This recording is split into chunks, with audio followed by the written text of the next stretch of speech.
प्रिय श्रोतागण, जय भीम। आज हम बात करेंगे उस दिन की जिस दिन हमारे देश की नियति को हमेशा के लिए बदल दिया। 26 जनवरी 1950। यह वह तारीख है जब भारत का संविधान लागू हुआ और हमारा देश एक स्वतंत्र और लोकतांत्रिक गणराज्य बना। लेकिन क्या आपने कभी सोचा है कि इस ऐतिहासिक घड़ी तक पहुंचने का सर कितना कठिन था? संविधान लागू करना सिर्फ एक प्रशासनिक प्रक्रिया नहीं थी, यह एक ऐसा प्रयास था जो भारत के सपनों और संघर्षों का परिणाम था। इस महान घटना पर बात करते हुए मैं यह नहीं छिपा सकता कि इसे लागू करने के दौरान कई चुनौतियां और दिक्कत सामने आई। आज मैं आपको उन्हीं चुनौतियों और उनके समाधान की कहानी बताने आया हूं। सबसे पहले हमें यह समझना होगा कि संविधान सिर्फ कागजों का एक दस्तावेज नहीं है, यह हमारे स्वतंत्रता संग्राम के वीरों के खून पसीने और सपनों का नतीजा है। आजादी के बाद यह तय करना सबसे महत्वपूर्ण था कि हमारे देश का भविष्य कैसा होगा। इस सवाल का जवाब देने के लिए संविधान सभा का गठन हुआ। डॉक्टर भीमराव अंबेडकर संविधान निर्माण समिति के अध्यक्ष ने एक ऐसा दस्तावेज तैयार किया जो दुनिया में सबसे बड़ा और सबसे विस्तृत संविधान बना। लेकिन इस सपने को जमीन पर उतारना आसान नहीं था। संविधान ने हमें आजादी तो दी, लेकिन इसके साथ कई जिम्मेदारियां और दिक्कत भी सामने आई। संविधान लागू करने की दिक्कत, एक विविधता में एकता बनाना। भारत एक ऐसा देश है जहां 500 से अधिक रियासत, हजारों भाषाएं और अनगिनत धर्म और संस्कृति थीं। इस विविधता को एकजुट करना सबसे बड़ी चुनौती थी। भाषा विवाद, संविधान ने हिंदी को राजभाषा घोषित किया, लेकिन गैर हिंदी भाषी राज्यों में इसका विरोध शुरू हो गया। धार्मिक असहिष्णुता, संविधान धर्मनिरपेक्षता का प्रतीक था, लेकिन समाज में धार्मिक असमानता को मिटाना आसान नहीं था। दो, सामाजिक असमानता का अंत। हमारे संविधान ने हर व्यक्ति को समानता का अधिकार दिया, लेकिन भारत में जाति व्यवस्था की गहरी जड़ें थी। दलित समुदाय को समाज में बराबरी का दर्जा देना और उन्हें शिक्षा और रोजगार में समान अधिकार दिलाना संविधान के लिए सबसे बड़ा लक्ष्य था। 3, आर्थिक और प्रशासनिक चुनौतियां। एक स्वतंत्र गणराज्य में संविधान लागू करना प्रशासनिक दृष्टि से भी कठिन था। देश में अशिक्षा और गरीबी इतनी ज्यादा थी कि लोगों को उनके अधिकारों और कर्तव्य के बारे में जागरूक करना आसान नहीं था। संविधान ने संघीय ढांचे की नींव रखी, लेकिन राज्यों और केंद्र के बीच संतुलन बनाना एक जटिल कार्य था। संविधान की शक्ति और समाधान।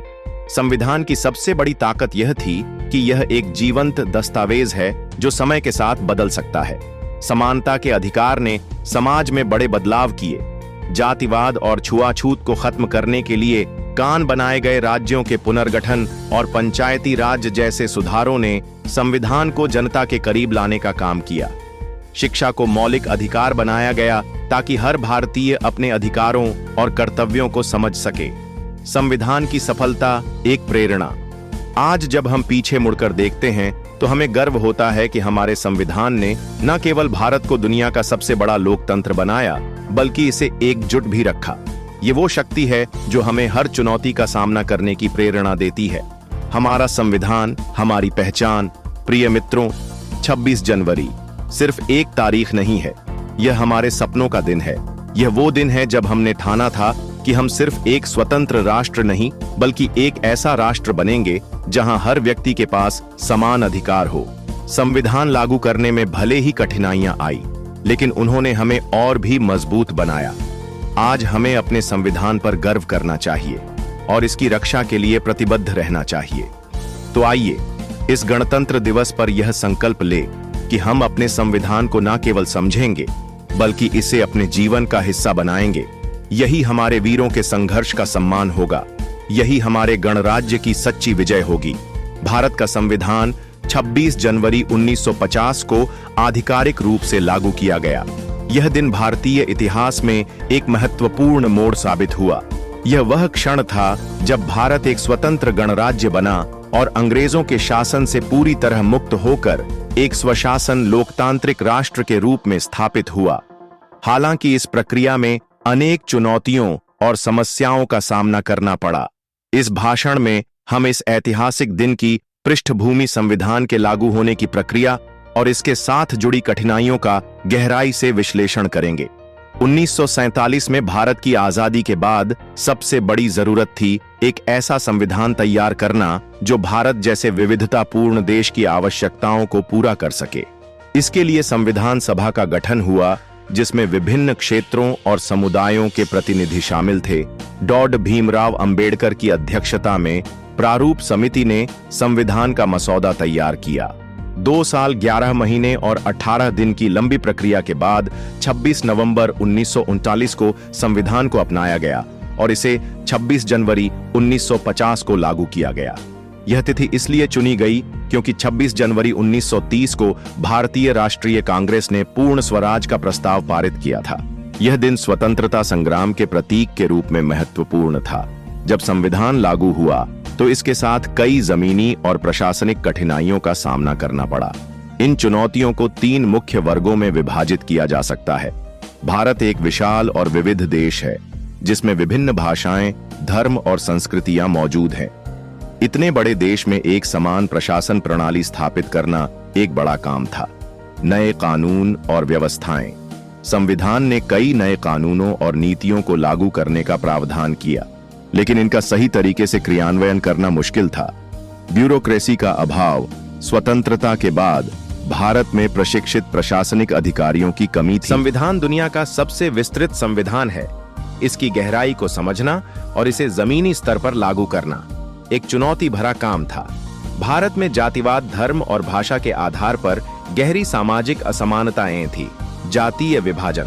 संविधान में समानता का अधिकार दिया गया, लेकिन समाज में गहराई से जमे जातिवाद को समाप्त करना आसान नहीं था। धार्मिक असहिष्णुता, धर्मनिरपेक्षता संविधान का मूल आधार था, लेकिन विभिन्न धार्मिक समुदायों के बीच आपसी विश्वास की कमी ने इसे लागू करने में बाधाएं उत्पन्न की।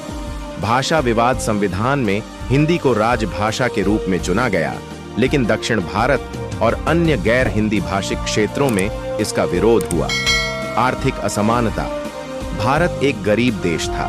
ग्रामीण क्षेत्रों में अशिक्षा और गरीबी संविधान के अधिकारों को लागू करने में बाधा बन रही थी। संघवाद की स्थापना।